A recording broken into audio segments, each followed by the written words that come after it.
In this video, I'm going to reveal 8 ways you can cut the cost of your hair transplant by as much as 70% without sacrificing quality. How? Keep watching. So these tips work. How do I know they work? Because I know people have tried them and got these results. One of them saving as much as 70% of the cost of his hair transplant. And even some of my own clients have tried these and come back to me and said, dude, these tips work, and showed me how much they saved, and it's amazing. And these tips apply whether you go to Turkey or any other country. The first tip is to book your own hotel. I know clinics, especially the ones in Turkey, they do packages where they book the hotel for you, but you will make a lot of savings potentially if you book the hotel yourself. So there's 2 ways that I found really effective for booking hotels for cheap. One is through the price comparison websites, and you can go through them.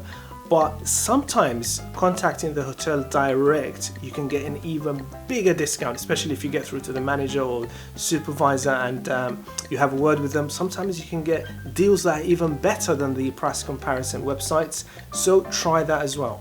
And another sneaky benefit of contacting the hotel before you book is, even if they can't give you a discount, they can throw in transfers. So most major hotels, even the ones in Turkey, they have regular shuttles from the airport. So if you say, guys, I've booked with you, can you at least pick me up from the airport? Can you just throw in a free transfer to and from the airport? A lot of them, in my experience, will just say, yeah, I mean, they go in there anyway to pick up other customers. So they say, yeah, we're going to book with us, we're going to pick you up for free.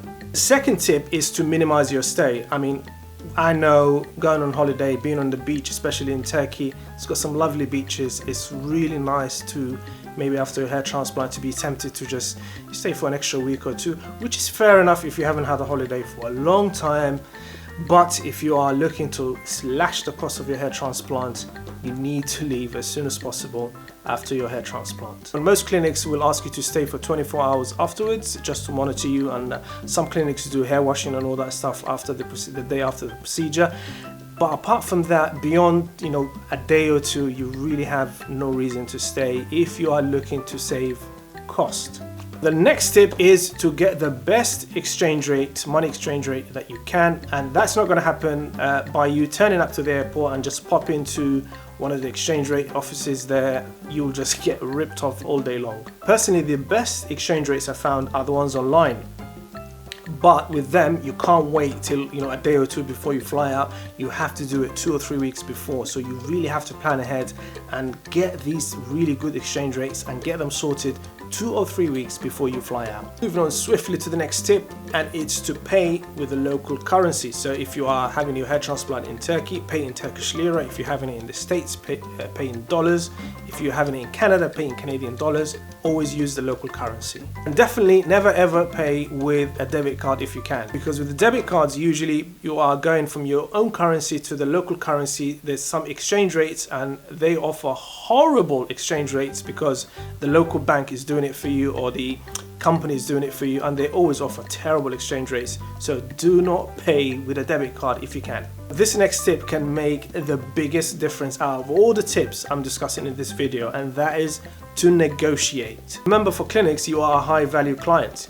Potentially you might be paying thousands of pounds, dollars, Turkish liras, so they want your business. Most clinics want your business. So be prepared to negotiate. If they give you one price, just push them a little bit, see if they can knock it down a little bit, obviously without being ridiculous. So if they quote you $5,000, don't say how about 1,000, that's just silly.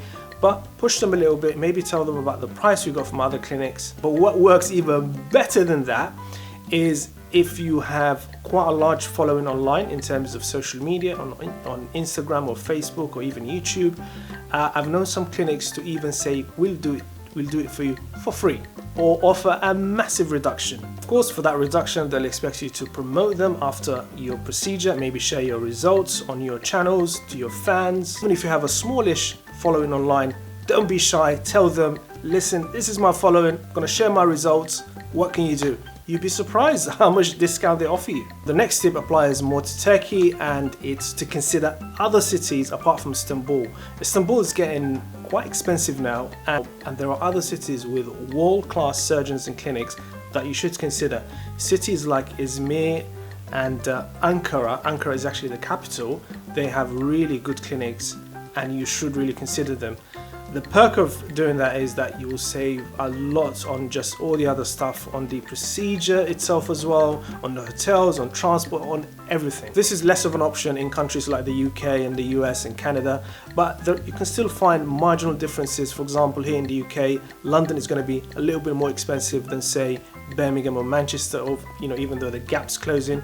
In the US, the East and West Coast will always be that tiny bit more expensive. The final tip is to get this amazing manual, hair transplant manual for beginners. It's going to show you even more tips on how to minimize cost of your hair transplant without sacrificing quality, and generally it's just going to take you through the whole thing so that you end up with a hair transplant result you can be happy and proud of. I'll leave the link in the description below. Over to you.